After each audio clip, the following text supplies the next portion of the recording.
Hello students, welcome to my channel. आज हम simple interest के टॉपिक को कंटिन्यू करते हुए सिंपल इंटरेस्ट के नए ट्रिक्स के बारे में जानेंगे। तो आज हमारा फर्स्ट ट्रिक क्या है? किसी राशि पर साधारण ब्याज मूलधन का m/n है। यदि ब्याज की दर तथा समय समान हो तो वार्षिक ब्याज दर इक्वल टू समय equal to √m/n into 100। That means क्या है? आपका साधारण ब्याज का मूलधन दिया है सपोज m/n, और ब्याज की दर और समय कैसा है? इक्वल है, समान है दोनों। तो हम लोग ये वाला फॉर्मूला अप्लाई करेंगे। Okay, on what amount is the simple interest m/n of the principal?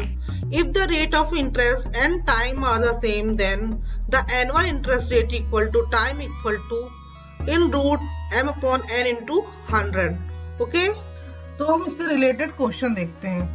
Question क्या है? यदि किसी राशि पर साधारण ब्याज मूलधन का 4/9 हो तथा ब्याज की दर तथा समय समान हो तो वार्षिक ब्याज दर क्या है? If the simple interest on any amount is 4/9 of the principal and the rate of interest and the time is the same, then what is the annual interest rate? तो हम इसका सॉल्यूशन देखते हैं। अब इस क्वेश्चन में क्या दिया है? मूलधन जो दिया है 4/9 दिया है, मतलब ये m/n के फॉर्म में है ना। और हमें क्या है? ब्याज की दर और समय समान है, तो वार्षिक ब्याज दर याद करना है। तो दर इक्वल टू क्या हो जाएगा? अपना फॉर्मूला क्या है? रूट में m/n इंटू 100। तो m/n के फॉर्म में क्या दिया है? 4/9 इंटू 100। जो m और n है ये आपके इंटीजर है, पूर्णांक है दोनों, ठीक है। इसको हम सॉल्व कर देंगे तो ये कितना आ जाएगा आपका? ये आपका रूट के अंदर है, तो रूट के अंदर इसको हम लोग सॉल्व करेंगे तो 4/9 जो है रूट से बाहर आएगा तो कितना हो जाएगा? 2/3। और ये 100 रूट से बाहर आएगा तो कितना हो जाएगा? ये 10। अब इसको सॉल्व कर देते 20/3। इसको डिवाइड करेंगे तो 3 से कितना आ जाएगा?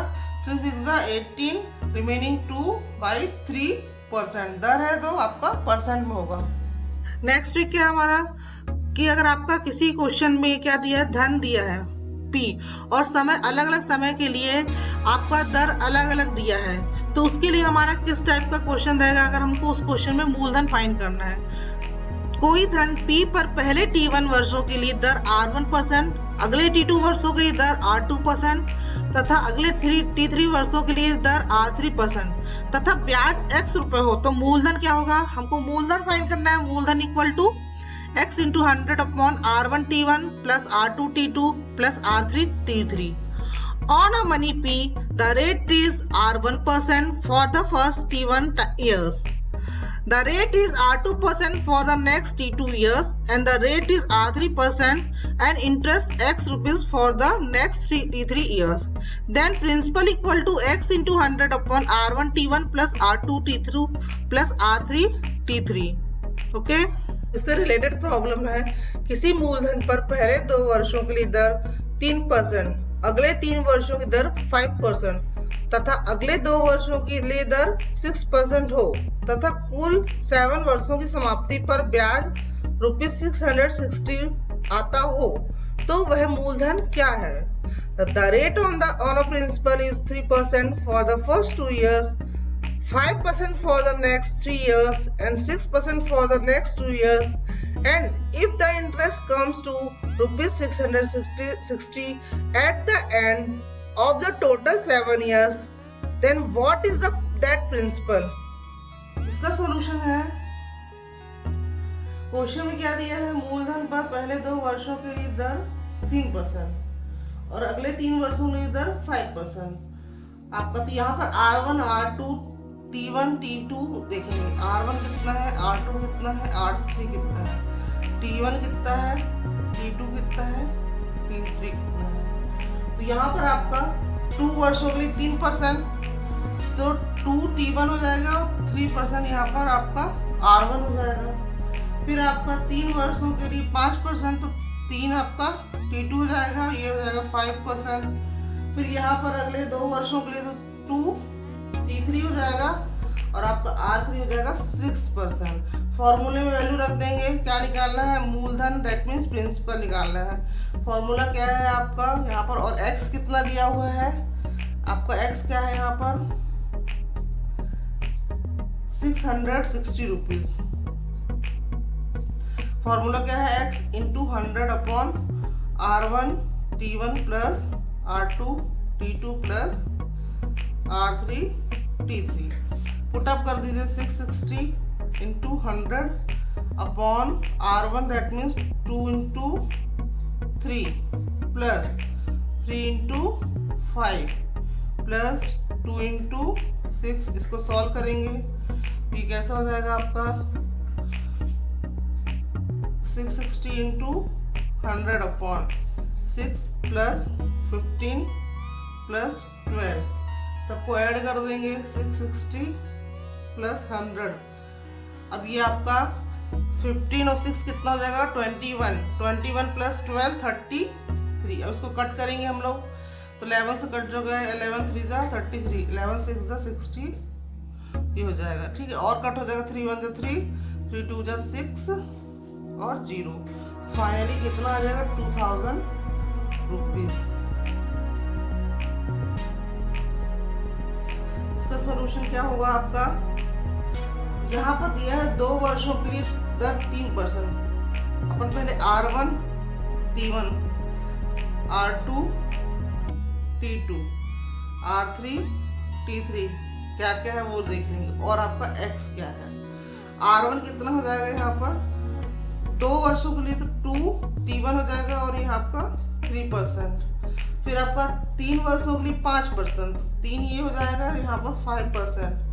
T3 आपका क्या हो जाएगा आपका 2 वर्षों के लिए 6%, तो 2 यहाँ हो जाएगा 6% यहाँ हो जाएगा। और X क्या है, ब्याज जो दिया है 660 रुपीज। फार्मूला क्या है P equal to X into 100 upon R1 T1 plus R2 T2 plus R3 T3। इसको 100 वैल्यूज पुटअप करेंगे 660 इंटू 100। अब R1 T1 that means 2 into 3 plus 3 into 5 plus 2 into 6। 660 into 100 upon कितना हो जाएगा 3 2 जा 6, 3 5 जा 15, 2 6 जा 12। और सॉल्व करेंगे 660 इंटू 100, 6 और 15 21 plus 12 33।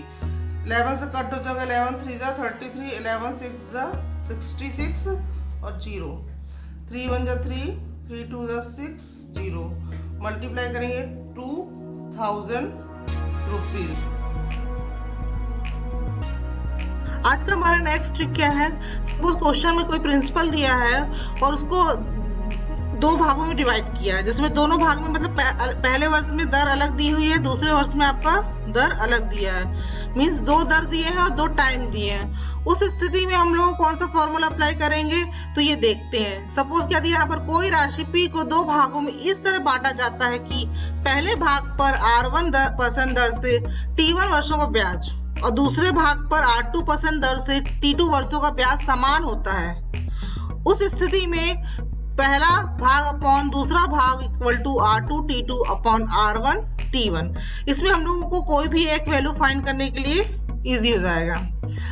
An amount P is divided into 2 parts in such a way that the interest on the first part is T1 years at the rate of R1%. On the second part, the interest of T2 years at the rate of R2% is the same. First part upon second part equal to R2 T2 upon R1 T1. इसमें दोनों भाग का जो ब्याज का है वो समान होगा, है ना, ध्यान रखना इसको आपको। ओके, 3600 को 2 भागों में इस तरह बांटा गया कि पहले भाग पर 3% दर से 2 वर्षों में ब्याज, दूसरे भाग पर 4% दर से 3 वर्षों में ब्याज समान प्राप्त होता है। 4% दर दिया गया वह मूलधन का हिस्सा क्या है। The rupees 3600 is divided into 2 parts in such a way that the interest on the first part is received at 3% rate in 2 years, the second part at 4% rate in 3 years. What is the share of principal given at 4% rate? इसको solve कैसे करेंगे आपका, यहाँ पर 3600 rupees को दो भागों में इस तरह बांटा है। पहले भाग पर 3% दर से 2 वर्षों का ब्याज। तो यहाँ पर आपका R1 T1 R2 T2 है ना। और पहले भाग पर दिया है कितना, वो देख लीजिएगा। तो पहला भाग क्या है, यहाँ पर पहला भाग कितने रुपए है, 3600 रुपीज। इसको दो भाग में डिवाइड किया है। तो यहाँ पर आपका R1 T1 क्या हो जाएगा, 2 वर्षों में 3% यहाँ पर। तो ये आपका R1 T1 2 हो जाएगा 2 वर्ष और R1 हो जाएगा 3%। फिर आपका T2 3 वर्षों में है, दर कितना है 4%। तो 3 यहाँ आ जाएगा, 4% यहाँ आ जाएगा। हमारा फॉर्मूला क्या है, पहला भाग first part upon second part, दूसरा भाग equal to R2 into T2। तो ये 2 है दोनों, ये पहला भाग है तो यहाँ पर दोनों 1 है, R1 T1। ये दूसरा भाग है तो यहाँ दोनों 2 है। ध्यान रखिएगा, पहला भाग मतलब 3600 पुट अप कर दो। ये आप सेकेंड पार्ट है, दूसरा भाग इसको एज इट इज रख दीजिए। R2 दैट मीन्स कितना है, यहाँ पर 4 है और T2 3 है। R1 आपका 3 है, T1 2 है। इसको सॉल्व कर देंगे तो फाइनली कैसा हो जाएगा, दूसरा भाग इसको उधर ले जाओ, बाकी सब इस तरफ ले आइए। तो क्या हो जाएगा 3600 इंटू 3 इंटू 2 कितना हो जाएगा 6.4 इंटू 3 कितना हो जाएगा 12। कट करेंगे अब इसको हम लोग, 12 बन जा 12 3 जा 36 00। इसको मल्टीप्लाई कर दो, 6 3 जा 18। तो दूसरे भाग में कितने रुपीज आएंगे, 1800 रुपीज। आपको सिंपल इंटरेस्ट में कोई भी डाउट रहता है तो आप कमेंट बॉक्स में जाकर कमेंट कर सकते हैं, मैं उस पर वीडियो बना दूंगी। ओके।